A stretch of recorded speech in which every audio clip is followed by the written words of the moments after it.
Do it from the wall.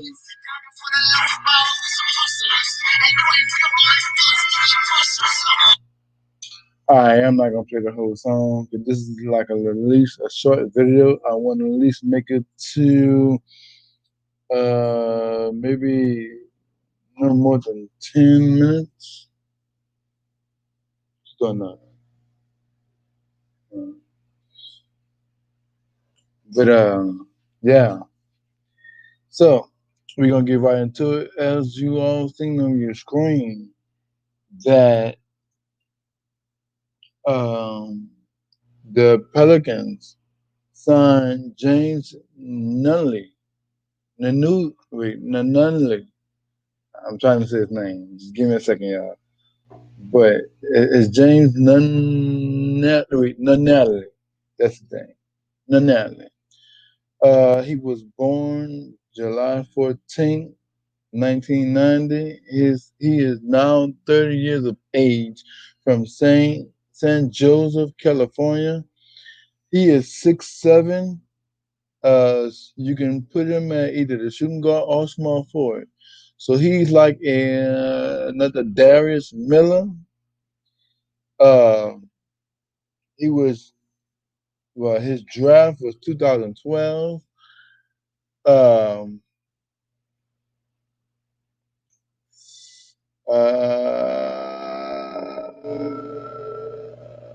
yeah, that's about it. I mean, I think he did play in the NBA before he signed with us. Uh, he last played for the Taberski Basketball League in the European League. So I mean, I guess he's a big shooting guard. Um, I'm going to go to YouTube and pull up some of his highlights.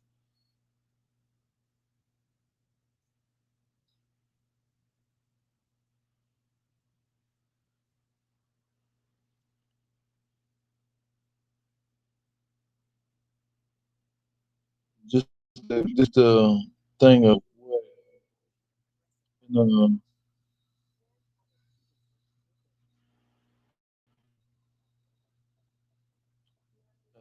share screen.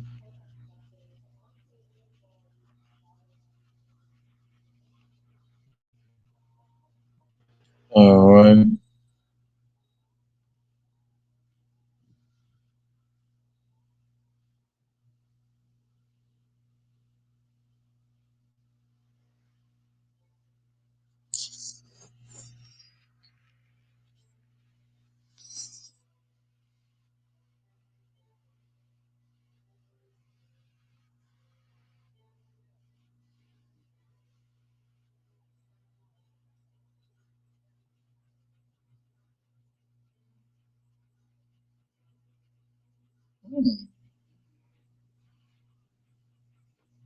Mm,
So I'm looking at this guy highlights, and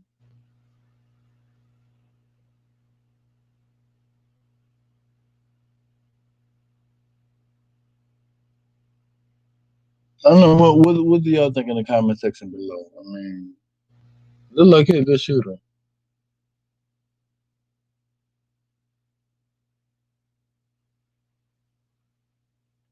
but I don't get this on him because the guy that they waived, he didn't get very much playing time. Will Magny, he's like a stretch four, stretch five if you're playing right. I mean, Will Magny. I mean, look at what Najee Marshall doing. I mean, like he had his best game against the Cleveland Cavaliers.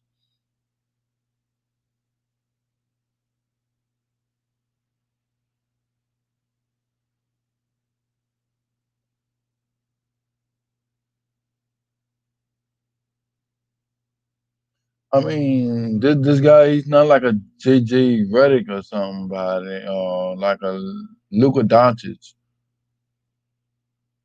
I mean, I'm trying to see what kind of vibe to get from him. Uh, I mean, he's 6'7". Uh, you could look at it, Darius Miller, but I mean, I don't know, it's kind of tough.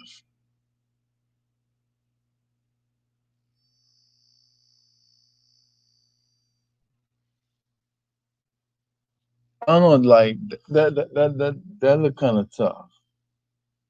That one that look kind of tough. All right, so as you seen a couple of his highlights, we all seen them. What do y'all think in the comment section below? Then again, this is part two of my first one. So, and I didn't do it in my first one. I'm mad, but we're gonna get right into it though. Here is the post game.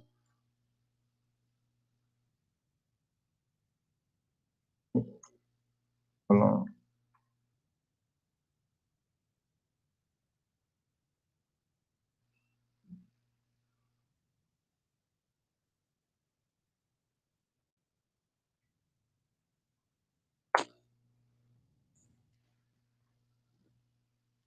I mean, if you haven't seen the game, I can post the game.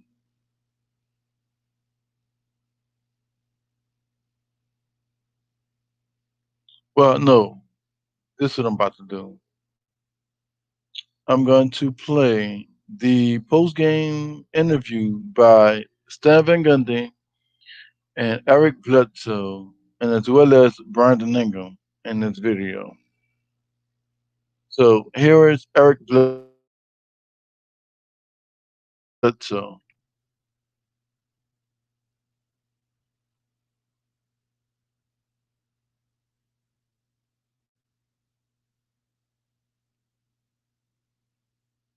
Just give me 1 second, y'all. Hold on.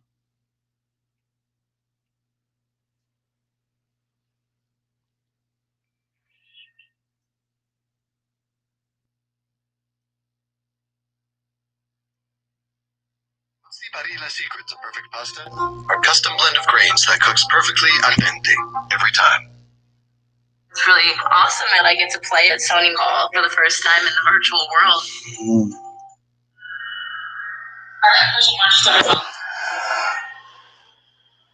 When it just talked about this being crazy, just how tired he was. What do you feel like catching up to you at all? Not really. I've been in it for a little while now, so I don't really know what to expect. You know how to take care of my body, so all kinds of.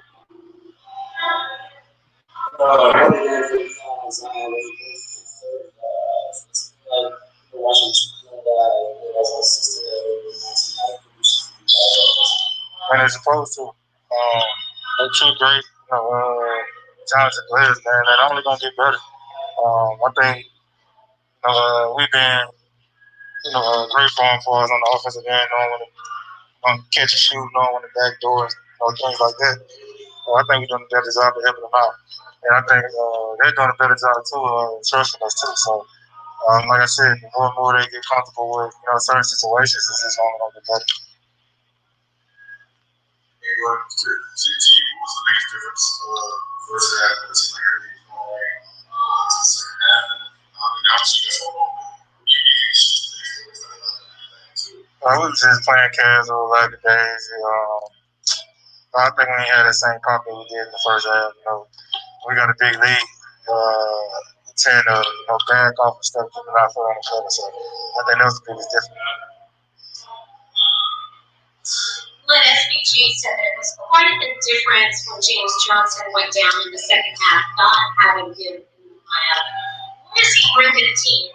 Missing was not there this second. He's so versatile. Scoring, passing, rebounding, whatever it is you need out there, that's what he brings to the table.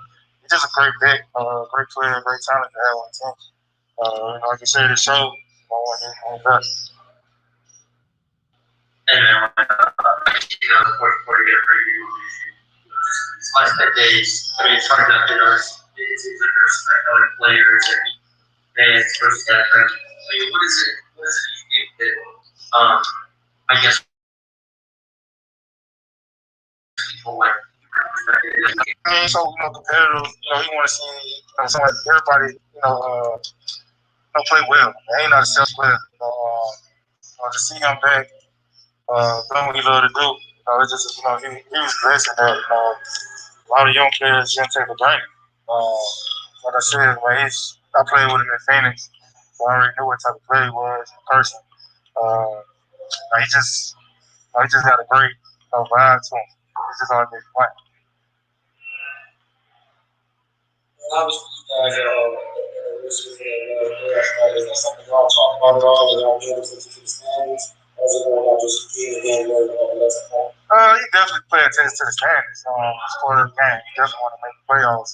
But for us, I think we done a great job the last last 3 games of staying in the moment, staying focused on that team. Taking it day at a time, game at a time. So I think we got really locked in the last 3 games. Thank you for that process. Thank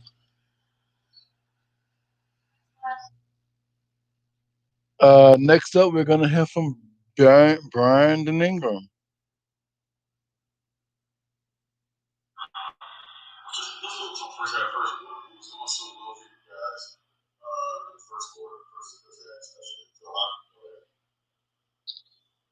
Well, we were getting defensive stops and we were running out. We were getting easy buckets. Getting the ball to whoever we needed to get the ball to. We just got the best shot for our team. I think the best part about it is we just got stops and we ran and we didn't have to run our offense as much. So we just got some easy buckets. Yeah, you talk earlier about the chemistry you and Zion and learning how to put it together. I guess it allows you guys to get to the point where you are now and y'all are able to consistently play on TV over 25 plus 30 years or so.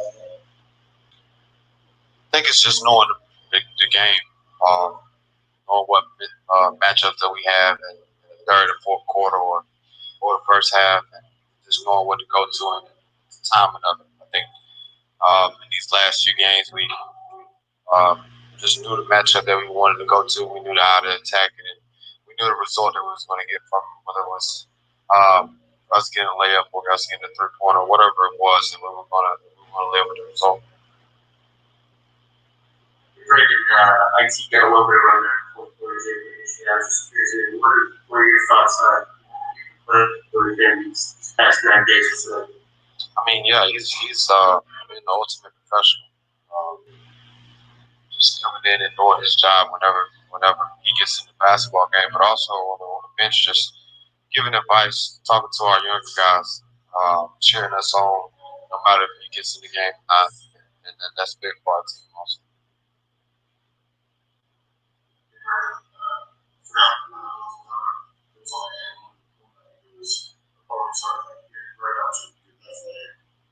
Play through it, obviously. It's just a point where you get as far in the year, but little injuries are going to keep you on. You just got to play through it. Absolutely, especially, in my position.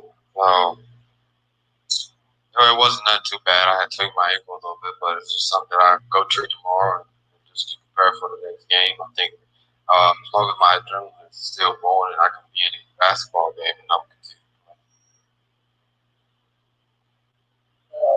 We've not learned from these last 2 years as far as imagine being a leader and everybody out and see those are the good ones. What does that take?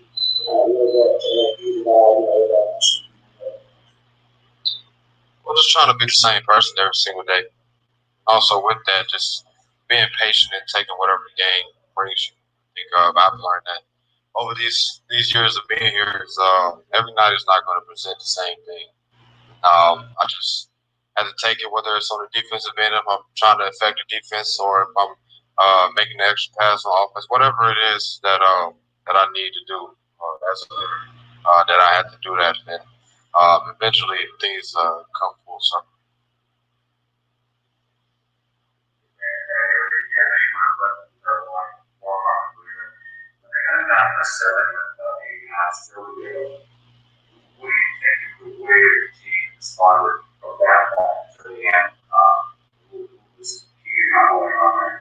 I think we just stayed together. We knew we was on the second night of a back-to-back, and we know that we were playing against a really, really good team. It was hard for us to go down and execute, rebound the basketball, and just stay together and knock down the shots that we needed to knock down. And free throws helped us out a lot in basketball games. Less so his free throws. Najee has been big for us the last 2 nights. Zion is doing what Zion does. Just everybody is just filling in. So we just did what. So here's the thing. When it comes to the other live streaming pieces of software that you're going to use, it's tax. All right, that was Brandon Ingram. Next up is Stan Van the Man, Stan Van Gundy.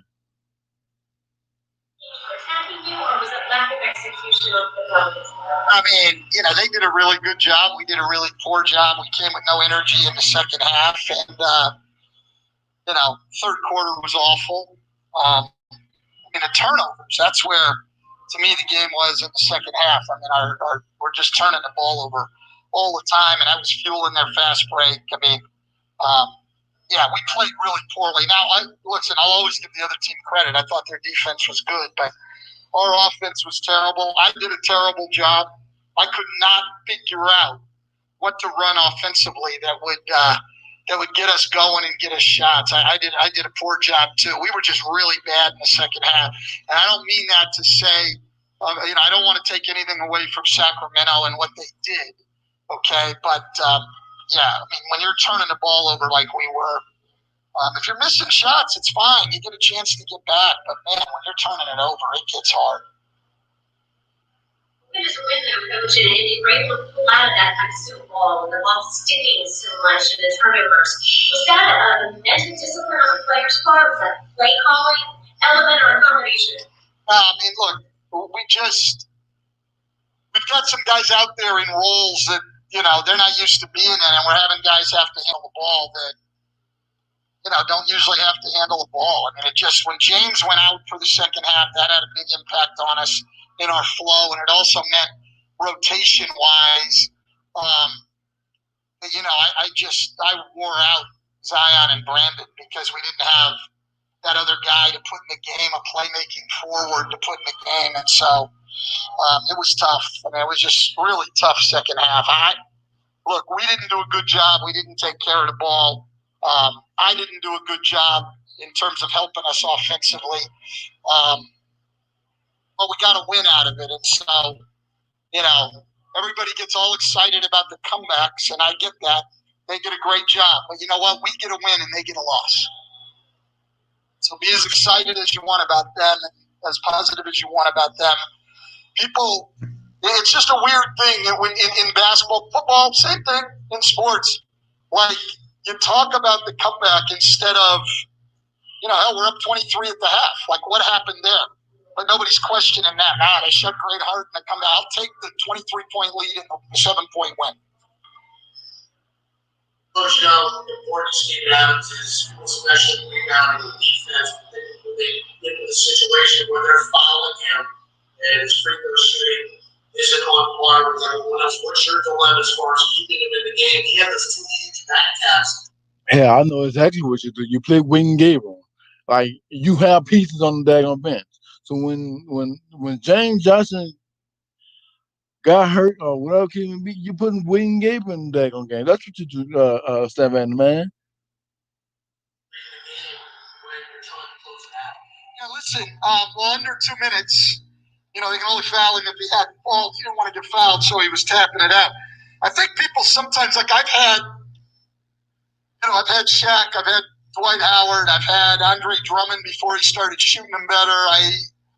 Now I've got Steven. So I've been in this situation before. And I think what people don't totally understand about it, it's not just the free throws. So Steven's going up making 1 out of 2. If you're scoring on average a point of possession, you should be able to finish the game out.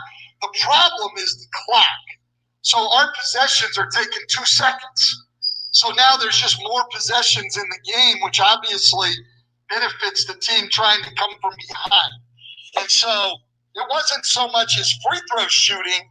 It's I want that clock moving and us to have longer possessions. And I think that's something people don't understand about it. That to me is a bigger problem than the free throw percentage at that point.